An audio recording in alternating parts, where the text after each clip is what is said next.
Wuthering Waves seems to have been on this uphill stride of becoming just better and better with just about every single patch that it lets out, and 2.6 seems to be no different. I went ahead and I live reacted to the stream, which you could check out on this channel if you want to check out my live reaction to this. But I also wanted to do a condensed version because I really want to dive into all of my thoughts. Because, you know, when you're doing a reaction, you want to talk about the stuff, but you also don't want to talk over too much when it comes to what they're talking about. So today we're going to talk about the 2.6 special live stream and how we feel, or at least how I feel, about 2.6 of Wuthering Waves. Now, of course, if you like content, make sure you hit that like and subscribe button down below and hit that notification bell to be notified of when the next Wuthering Waves video comes out. And of course, I'm always sponsored by the ever wonderful Gamer Subs. Use code TYSTRA for 10% off. Today, I actually recorded the Clausosaur's Blood shorts, so you guys will see those shorts coming up very, very soon. Very good flavor of kiwi watermelon. So if you are looking for a refreshing flavor, make sure you use code TYSTRA for 10% off. Delicioso. But without any further delay, let's go ahead and dive into the 2.6 special live stream. Now, of course, if you haven't done so already, by the time this video releases, you only have like a little bit of time to turn in these codes: Moonlight, Burning Sun, and Face the Fate. Now, let's dive into the new resonators, right? So we have Augusta here. Now, what's great about Augusta, and at least how they explain it, is not only is this character going to be kind of a DPS hybrid of sorts, when you do your outro skill, Augusta's going to give a shield to the intro character, meaning that if you switch out to an Iuno or switch out to another character like Shorekeeper to get your, you know, big old burst of awesomeness going, she's going to give them a shield on top of everything. So I think in a sense, like, that kind of helps out a little bit in regards to when you're going to those support like characters and holding that shield. A lot of the characters will use that shield turtle boss as a echo and will actually get that shield as you go on. But now Augusta kind of helps out with that, making it a little bit easier for you to switch to your support characters without having to worry about them taking too much damage. So it makes Augusta's like usability that much higher, especially since, again, it is seeming to be a DPS character. I don't have the full kit yet because I don't look at leaks, but from what they talked about with the outro skill giving you the shield, makes her very versatile. So very excited for Augusta in that regard. The next character, Iuno, is also kind of one of those characters where we look at it and we're like, wow, amazing. First of all, she's a gorgeous character. Like, she is absolutely stunning. I've seen so many memes of certain types of shots getting on it, man. It's crazy how quick Twitter is with certain artwork. I digress though. Iuno is going to be very, very good. She seems to be more relative to the support like character, kind of like a Shorekeeper. But I don't know her full kit, but I do know that she is able to heal allies. Not only that, but her animations are absolutely gorgeous, man. Being able to like go around with that circular blade and then also turn it into a floating bow and you're able to float with it. She's just all around a gorgeous character, gorgeous like animations and everything. Like, she's one of those characters I feel like people will put on the front page of their profiles just because of how gorgeous the summoning animation is going to be as well. Yeah, she's absolutely crazy to look at, and I love it. We got new weapons. I will say the best weapon is this one, the Thunder Flare Dominion. That one is insane, and it looks so good. The Moongazer Sigil looks really, really good too. But I didn't see this before, but apparently we are getting new Hunter's Growl series weapons into the Pioneer podcast. I didn't see that in the stream. I might have missed it because I was yapping too much. But hey, that's a win. I think that newer weapons should be put into those little patch passes or season pass things, I guess is what you want to say. But yeah, very excited for that. Now on to the main banners. Phase 1 is a doozy, with Augusta being the frontliner, and then of course the other two banners are going to be Carlotta and Shorekeeper. Now, for those who don't know, Carlotta, I feel, is still one of the best DPSs in the game. Glacial pistol user, freaking just insanely good, right? I love using her all the time. Like, she is probably my go-to DPS character 9 times out of 10. She also has the ability to stun you know, off of her skill and off of her forte circuit. So I love using her. She's so fun. Plus, she's hot. And then, of course, Shorekeeper is still the best support character out there right now, being able to up damage, up crit, heal, all sorts of good stuff. And yeah, I love using her. She's fantastic. But of course, I don't know if Iuno is going to take that place. The 4 stars, is going to be Chisha, Yuhu, and Yanwu. Again, we see Yanwu in the Phase 1 banners almost every patch, and it gets frustrating. My big thing to Kuro Games right now is, now that you've fixed a bunch of other stuff, which we'll talk about later in this, you need to start putting some more 4 stars in the game. Like 100%.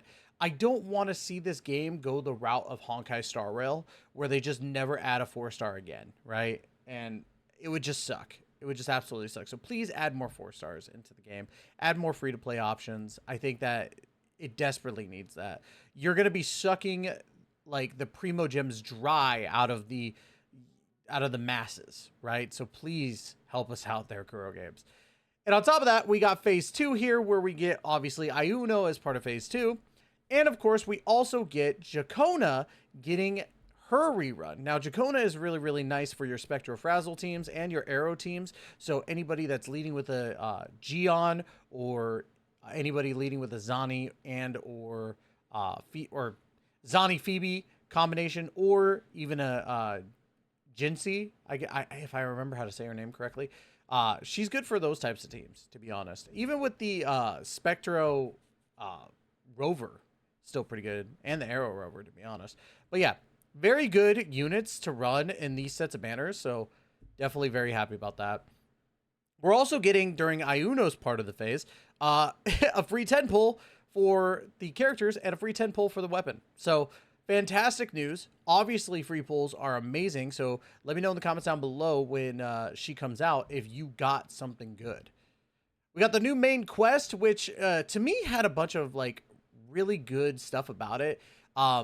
You could tell that the sun and moon are, in this instance, being Augusta and Iuno, are always at odds at some points, and it seems as though Iuno wants to get Augusta out of power, but then realizes that that's a horrible thing to do. So I don't know. There's a lot of things to really look into with this main story, and I can't wait to see what happens. We also got a sneak peek of the brand new location, which looks really, really nice. The Sanguis Plateaus, whatever the hell it's called. And it's stunning, both in the daytime and in the nighttime. The Borealis is freaking beautiful, especially if you're running it on PC. I know people on the phone are screaming because, you know, it's not very much optimized, but I'm going to be honest with y'all, and maybe this is a hot take. These games are made for PC players. I'm going to be 100% real with you. These are the PC gacha games. And unfortunately, I don't think it's going to get any better.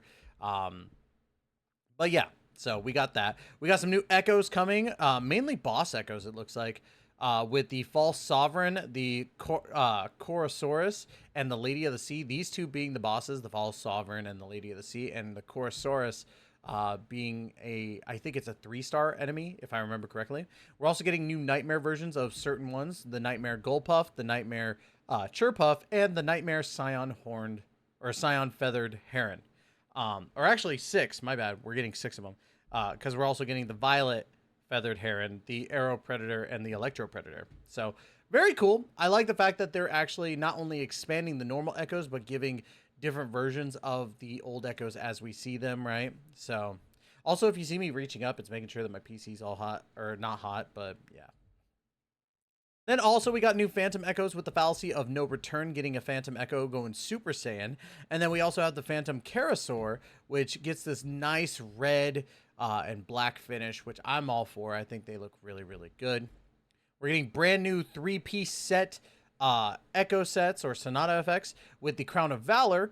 Upon gaining a shield, increase the Resonator's attack by 6% and crit damage by 4% for 4 seconds. This effect can be triggered once every 0.5 seconds and stack up to 5 times, meaning that you could get up to 30% attack and 20% crit damage.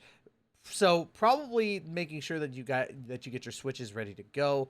But at the same time, it's kind of tough because it's like you have to have characters that are constantly gaining shield. but I don't know how long that effect can last. I know that it's oh, it says for 4 seconds. I'm stupid. Don't mind me. So you have to make sure that you're like, to get that, you have to be switching like about 0.7 seconds to get like the full 5 times. So I don't know if that set's like crazy good, but who knows? It could be very interesting. I think also I want to know if that counts towards somebody using I guess the best way to put it is like that turtle echo that gives you the shield. I wonder if that counts towards it, but that would be if it's off field. I don't know. It's very tough to tell if that counts towards it. But we also got Law of Harmony as well, which is a 3-piece set. Casting Echo skill grants 30% heavy attack damage bonus for the caster for 4 seconds. Additionally, all resonators in the team gain 4% Echo skill damage bonus for 30 seconds, stacking up to 4 times, meaning that it's going to go up to 16%. Echoes of the same name can only trigger this effect once. The record of echoes triggering this effect is cleared along with the effect. At 4 stacks, casting Echo skill again resets the duration of this effect. So, pretty cool. I don't know how I'm feeling about the 3-piece Echo sets, but at the same time, I do understand the pros of them, being that, you know, they're a little bit easier to farm when it comes to 3-piece and then another 2-piece. However, at the same time, I don't know how I feel about these effects just yet. I want to see them in practice a little bit to kind of fully understand them. But I do know that the last 3-piece Echo set actually works very well with the newer character. I feel like I'm losing it, Scoobs. I'm losing it. Relova, that's who it was. My bad. I had a moment of like loss of words. So, but who knows? We'll see how it goes. New tactical hologram challenge for Lady of the Sea. So as soon as she releases, she's gonna have a tactical hologram. I still need to catch up on that. I was doing good for a little bit, and then I just kind of fell off the wayside. I need to get that caught up on.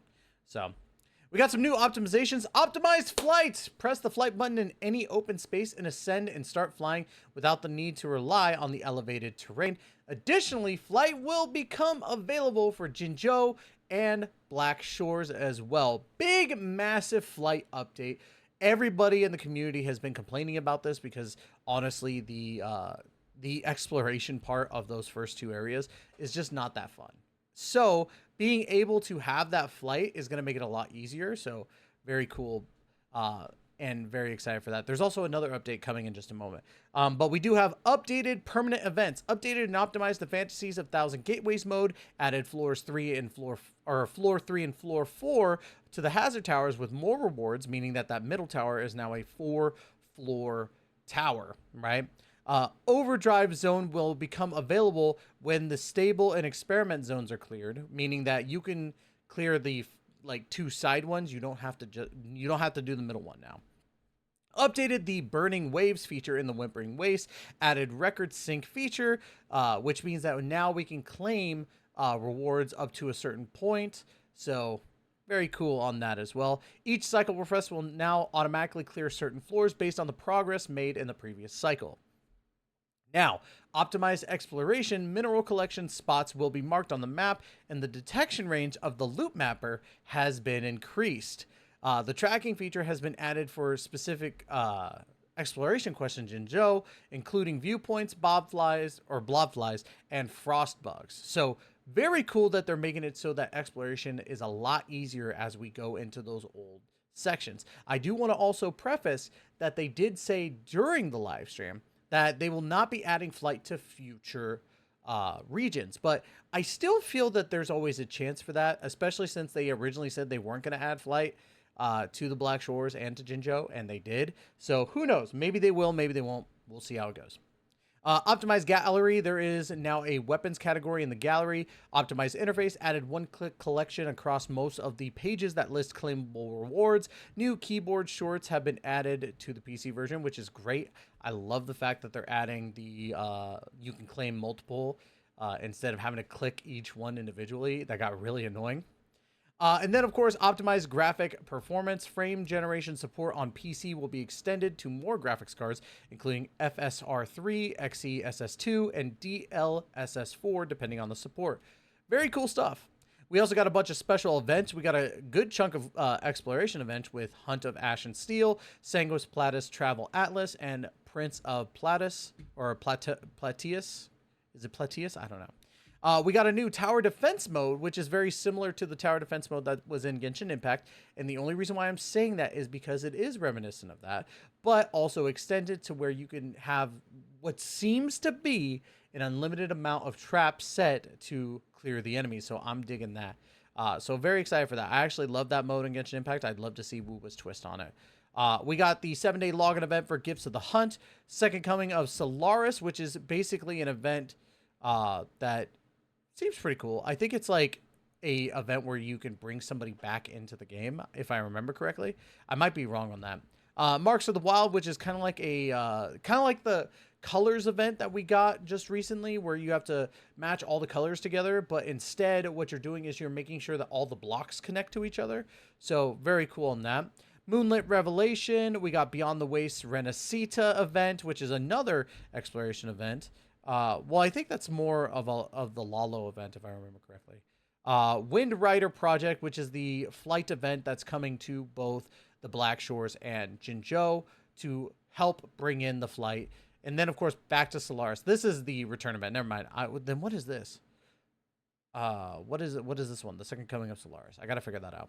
But yeah, there's a bunch of events. And I did hear some people get mad about there not being a lot of fighting events. But you got to remember, too, that we got updates to all of the endgame content.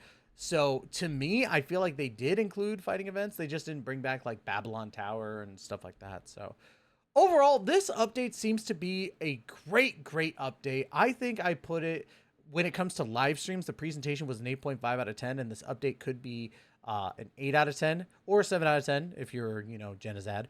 But I will say that this update looks amazing. I'm very excited for it. I think that a lot of events are going to be really cool.